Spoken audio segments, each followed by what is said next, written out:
నేను కొబ్బరికాయలు అమ్ముకుంటామని నేను కొబ్బరికాయలు అమ్ముకుంటాను. బంద్ అయింది. 9 చదివినాము. ఈయనకి ఇబ్బంది ఉండే సార్. ఇబ్బంది ఉంటే ఇంకా మందులకి ఏం లేకుండే, మందులు వేసుకోకుంటే ఇంకా మొత్తం లేసలేడు. ఇట్లా అని కొంచెం సాయం చేస్తాను. మా పాప తీసుకొని వచ్చిన తర్వాత ఎగ్జామ్స్ రాపిస్తామని అట్లా చేసాను. స్వర్ణగిరిలో కొబ్బరికాయలు అమ్ముతాను. ఇప్పుడు ఏం కావాలనుకుంటున్నాం మీరు?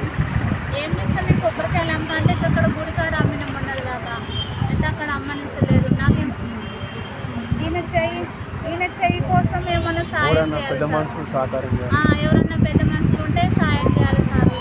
సహకరించాలి. పక్షవాతం వచ్చింది, చెయ్యి లేసలే, మందులకు అవిటికి నడపడానికి ఆధారం చేయాలి సార్. మీరు ఏమన్నా చూపించాలి మా ఆయన.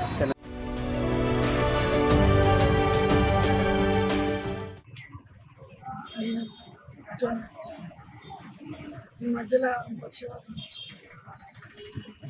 అటెండెంట్ బట్టి చంద్రులైంది ఒక 18 ఏళ్ళు అయింది.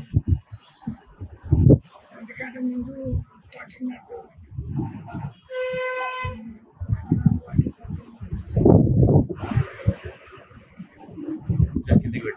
ఈ మధ్యలో ఇప్పుడే పక్షవాతం వచ్చి చాలా బాధ అయింది.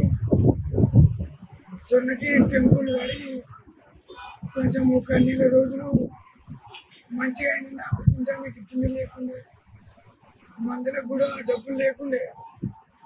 ఒక నెల రోజులు కొబ్బరికాయలు అమ్ముకున్నాం.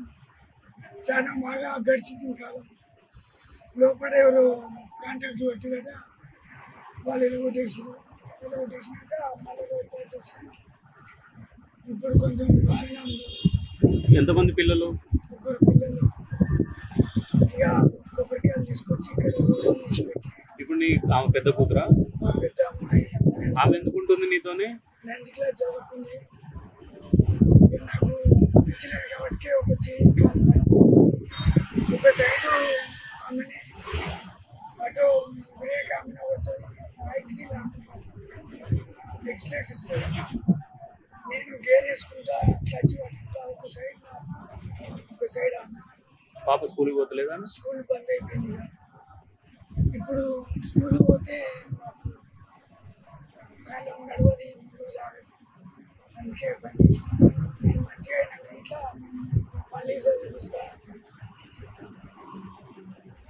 నేను ఎక్కువ చేయకుండా మాట్లాడలేను. ఎక్కువ మాట్లాడితే వాయిస్ వస్తుంది.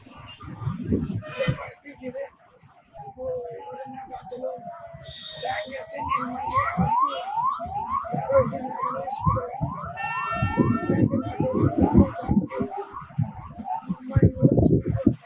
త్వరలోనే వారి కష్టాలు తీరి ఊర్మిళ మళ్ళీ బడికి వెళ్లాలని కోరుకుందాం.